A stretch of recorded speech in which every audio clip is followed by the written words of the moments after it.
Around the reactor, Soviet authorities sealed off an 18-mile exclusion zone deemed too dangerous for humans to inhabit.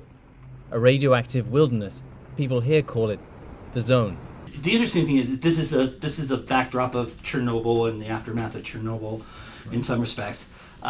It plays a character in the film.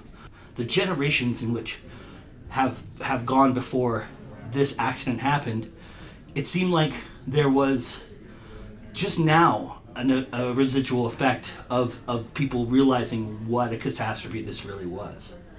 Yeah, I mean, I'm not sure if it's being acknowledged, really, because there's still, with this narrative also in Belarus, that it's over now and that it's a long time. Yeah, right. And also the politics are a bit like that. They want people to move back not in the closed zone, but to the other areas that were also evacuated, that are contaminated. So I'm not sure if they're really ready to face it, and still, like, because nuclear power is still so important nowadays. I think even in the West, like in Germany, for example. I mean, okay, in Germany now they decided to leave it, right? Yeah. But still, there's such a big lobby that is still trying to push it down a bit, this topic. So I'm not sure, but what I was really interested in is to see how how a catastrophe like this, like big trauma, kind of affects the next generation. Yeah. Who didn't even experience it themselves, Yeah. but who still experience the effects through their families, and of course also through the radiation that is still there. Three years after. And Elena really you do a great job of having Elena kind of discover these things, and she gets some life lessons as she's going on through her process and doing what she's doing. And it's interesting to me how still, after all this time, people are profiting off of this, or trying to profit off of it, and not really acknowledging the true essence of the problem, right? Right. Yeah, I mean, because they're forced to, right? Because they don't have so many options in this area, because the economy is really difficult, and it's also a strategy to survive in a way, right? To just kind of ignore this problem. And this is something that I face very often in Belarus, actually. It's still kind of a taboo. People don't really talk about it. Yeah. And in daily life, but they still make some decisions, They don't pick the milk that is coming from a certain area, but they don't talk about it. Yeah. And also they try to convince themselves also at the same time that it's harmless, that you can go there, that it's not a problem. So it's like a bit schizophrenic state of mind, maybe a little bit. and it's interesting too, because you do a lot of dichotomy and duality in this, where you have the teachers spouting propaganda basically about how Belarus is so well off, and then you see the other side in the very next scene, and I'm sure that was by design, right? That's something that you were really interested in doing, kind of using that duality. Yeah, totally. Yeah, because I think this is really in Belarus, sure, because the politics are how they are, and you can't really express yourself in public about what you think. So people are really used to thinking like in two different categories, public and private, and I think that affects people in a way. Yeah, and the other interesting thing about this film that I found was that it's really a love story mapped in a crime thriller sort of idea, and yet it is a political statement on top of all of that. And it's interesting that you chose to go with a female protagonist as well. Talk a little bit about that decision and why you decided to have that angle be central to the film. Yeah, I mean, for me, the starting point for the film was not even Chernobyl at the beginning. It was more the place, because I was really fascinated by Minsk, by the city and the architecture and this kind of post-Soviet atmosphere. And also I had this character of Yelena in mind already, like through research and stuff that I brought together. So, and I thought she's just a very interesting character, and I wanted to make a film about her, and I already made a short film about a very similar character before, kind of to test it and to see if it's interesting enough to make a feature. And then I decided to make the feature, and then bit by bit this topic with the past came in, and then Chernobyl came in because it has still such a presence in Minsk. Daria Murieva? Murieva. Murieva, yeah. fantastic actress. She was really strong. What did she give to this role that you didn't have initially when you first presented it to her, and then you started filming? What did she add to this that you really appreciated? I think she added some calmness that the character didn't really have in the script, because it's a little bit like borderline kind of character, right? That's always having these moods and these outbursts and stuff.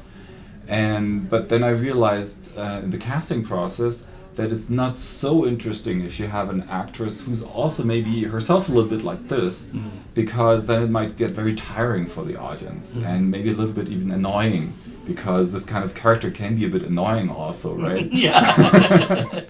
So what she really brought, and what I really liked in the casting already, but then it turned out in the shooting even more, that she had really this a bit like contemplative or like really calm also character, that she could just sit there and look at something, and that could be very interesting to just watch her doing that. And that was a very nice contrast to this character, how she was in the script. When you cast this film, did you want to have somebody who was authentic to the area? Was that part of your thought process, or was it just looking for the best person, and then you thought maybe you could teach them, the customs in that respect? I mean, I really wanted to have an actress from Belarus at first, so I did a lot of casting there, but it's a very small country and there is not a lot of film business there, so it was very difficult. And I realized also the casting, at first I thought I would be fine with having an amateur actor, right? Because sometimes it can be very interesting too.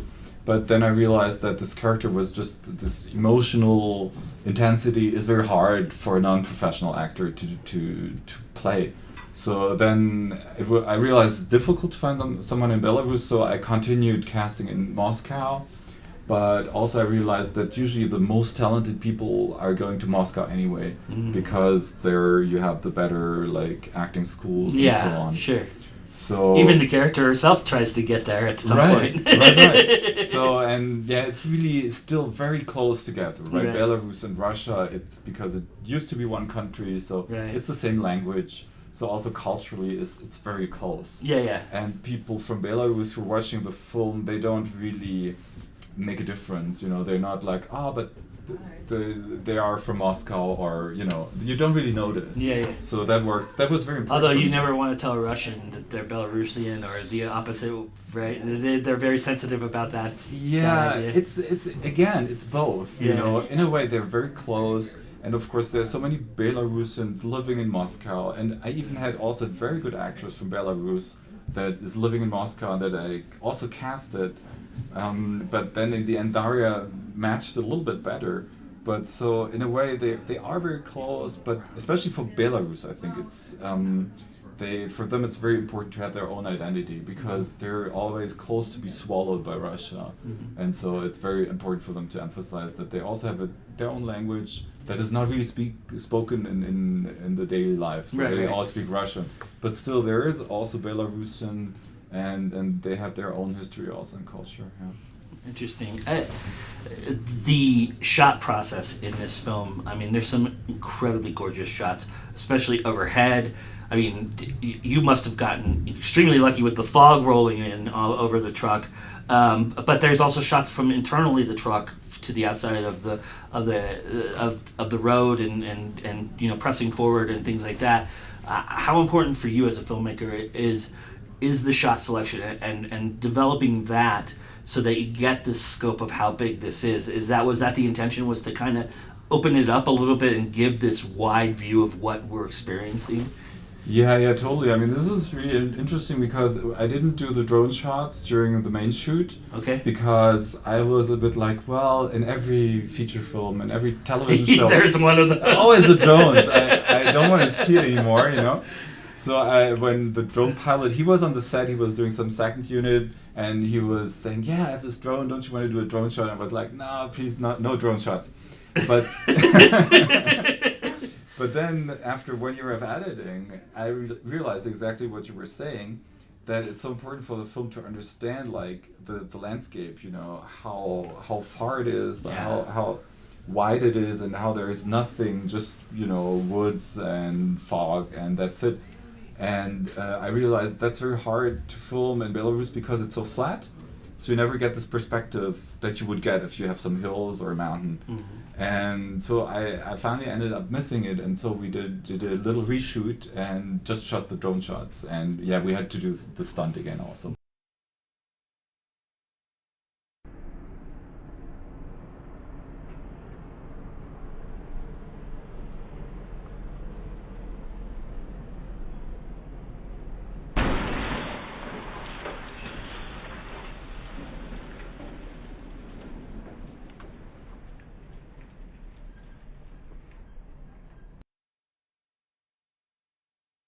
Yeah.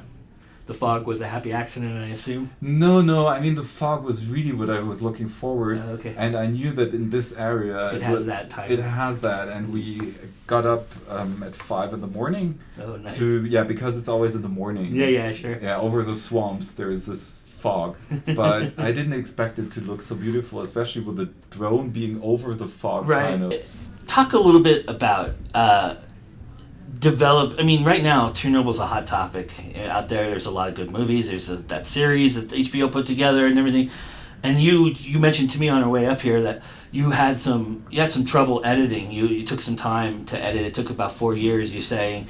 Talk about that and why did the struggle, and are you happy that by accident all these things are now happening, that you now have this outlet that your film is going to be hot because it is about that subject matter, right? Yeah, that's really interesting how in film business sometimes you have these topics that kind of concentrate at some moment, right? And you don't plan it. Yeah. Because I didn't know about the series because I think they shot it after me because I shot in 2016. Oh yeah, definitely after you. Yeah. And so they were much faster. But yeah, I had a hard time editing because I was the plan was to make a little bit like a documentary film about a fictional character. So and then of course a little bit this genre thing came to it. But then in the editing it turned out that those two concepts are very contradictory, and it was very hard to get them together. Nice. Yeah. And also, so we shot like a lot of extra material because we had this idea of documentary kind of film where we just follow Elena in her daily life. Yeah. And she's going to university, she's hanging out with friends. We had many more scenes where she was hanging out with her friends, taking pictures, discussing them with other gallerists, taking the bus. Yeah. And I loved those scenes, but so in the end it was very hard to find what we really needed, and that's why the film also in the end now it's pretty short. It's 77 minutes, and so it was really a long process to just find the right things to put in the right stuff to leave out. Now that being said, all these struggles, all these things that happened, and everything that you've been through, and all of the things that came together to make this film, what do you love about being an indie filmmaker? What do you cherish about it? I think the freedom. I mean, I can't really compare because I never was a mainstream filmmaker, Sure. right? So I wouldn't know exactly how it is. But in my case, I really have to say I had a lot of freedom. It took me a long time to put the budget together, but then in the end, the guys who gave me the money, they knew what kind of film it's going to be, and they knew that it's only going to work if they give me a total freedom to do it how I feel it should be, and also the time, right? I edited over 2 years, 2.5 years, and I don't think that would have been possible with a mainstream film. I'm not sure, but I think this kind of freedom is really amazing, and I really love to work that way. Nice. You were a youngling when this happened. So was I. I was a little bit older, I think, but I don't know how old you are. But when this happened, and so I'm wondering from you, in putting this backdrop of Chernobyl behind it, what did you learn that you didn't know before, and how much do you feel like it affected where you're from, Germany, and that area? I'm kind of curious about how they view what happened, because they were so close to it. Right. Yeah, I mean, it's really interesting because when it happened, I was actually in France because I grew up in France, but we had the same, in France it was the same way of dealing with it. I mean, I was like, how old was I, like 10 or something, or 9. So you and I are about the same age. All right, yeah. And so I was just a kid, but still I realized through my parents and everything, like the propaganda in France, like how they said kind of the cloud, in a way it stopped at the Rhine River, you know. Yeah. There's some contamination there in the east, but it doesn't Yeah. touch us. And then later now, through researching, I realized in Western Germany they said the same. They were also saying, yeah, it doesn't harm anybody, you can be safe here. And in the Eastern Germany, it was even tougher, of course, the propaganda, because in the West you still had some voices that said, well, maybe better let your kids at home for a while, or don't drink the milk or stuff like that. But yeah, and still nowadays, I mean, it's really interesting, because in Bavaria, for example, the forest, you cannot eat the animals, the hunters. You know, they have to check when they hunted if the meat is contaminated, and very often it's very highly contaminated. And Wow, they have to still now, yeah, wow. They have to throw it away. The same as in Austria. You know, the half-life of the cesium is like 30 years. So now it's just half of what it was. Wow. So it's still insane. It's still a lot.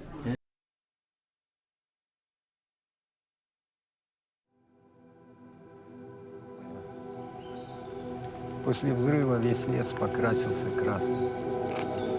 Это 86-й год.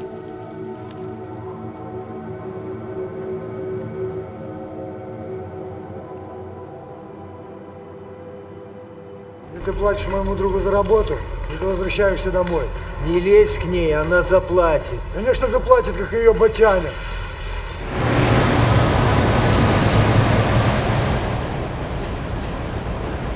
А ты даже не представляешь, что я для вас Для делаю. нас спасибо. Я бы от всего этого отказалась бы. Лена!